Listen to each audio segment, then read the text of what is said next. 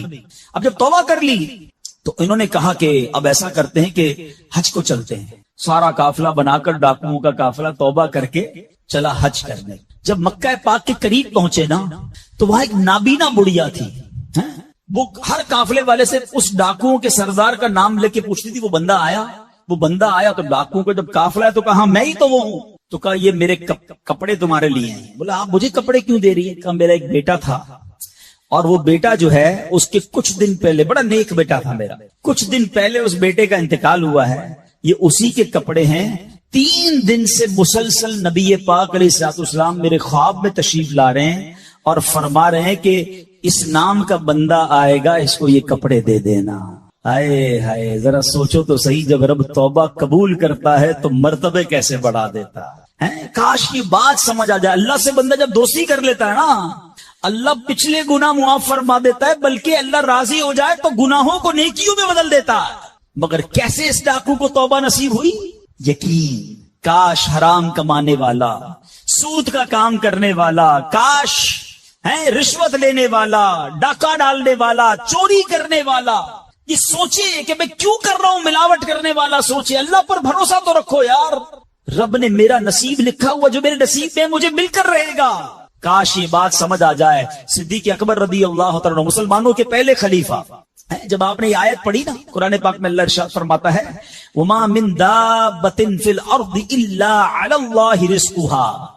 اللہ فرماتا ہے اور زمین پر چلنے والا کوئی جاندار ایسا نہیں جس کا رزق اللہ کے ذمہ کرم پر نہ ہو۔ آپ فرماتے کہ جب سے میں نے یہ آیت پڑھ لی، خدا کی قسم میں نے روزی کی فکر کرنا چھوڑ دی ہے، کہ جب اللہ نے ہر کسی کا رزق اپنے ذمے پہ لے لیا تو مجھے کس بات کی ٹینشن ہے؟ کاش ہمیں یہ بات سمجھ آ جائے کہ ہمیں اب ذرا غور کریں۔ ابھی یہ اجتماع ختم ہوگا، اگر میں آپ سب کو کہوں کہ بتائیں آپ کے لیے کیا دعا کروانی ہے، تو تقریباً 70-80% لوگوں نے بتایا کیا کہنا ہے، حضور روزی میں برکت کی دعا کر دیں، کاروبار میں برکت کی دعا کر دیں، نوکری نہیں لگ رہی اس کی دعا کر دیں۔ میں نہیں کہتا یہ دعا نہیں کرنی چاہیے، اللہ سے نہیں مانگیں گے تو کس سے مانگیں گے؟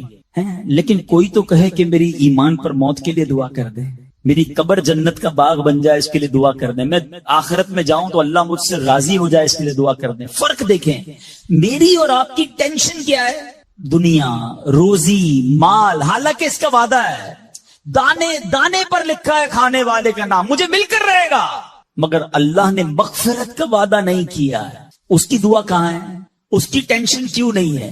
ایسے کئی لوگ مجھے بھی ملے، آپ کو بھی ملے ہوں گے، یار رات کو نیند نہیں آ رہی، کیوں؟ بس یار کاروبار کی ٹینشن بہت ہے۔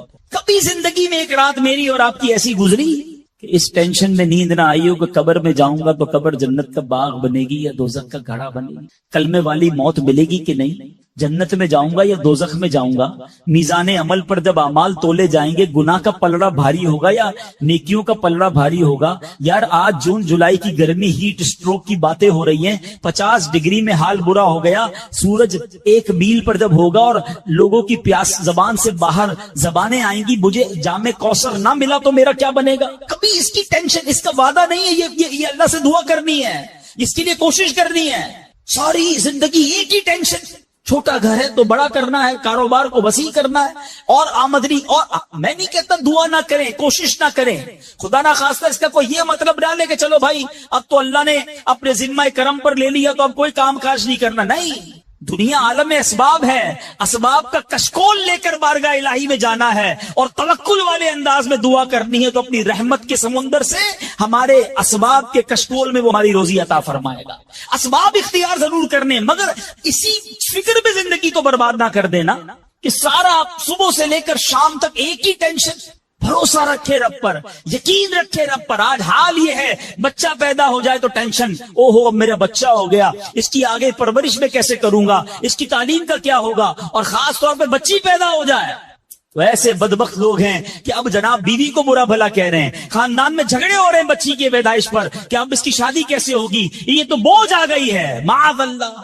سمجھ نہیں آتی کہ جس رب نے بچی دی ہے انشاءاللہ رزق بھی وہی دے گا، اسباب بھی وہی دے گا. ارے جب اس نے مجھے پالا ہے وہ اس کو بھی پالے گا.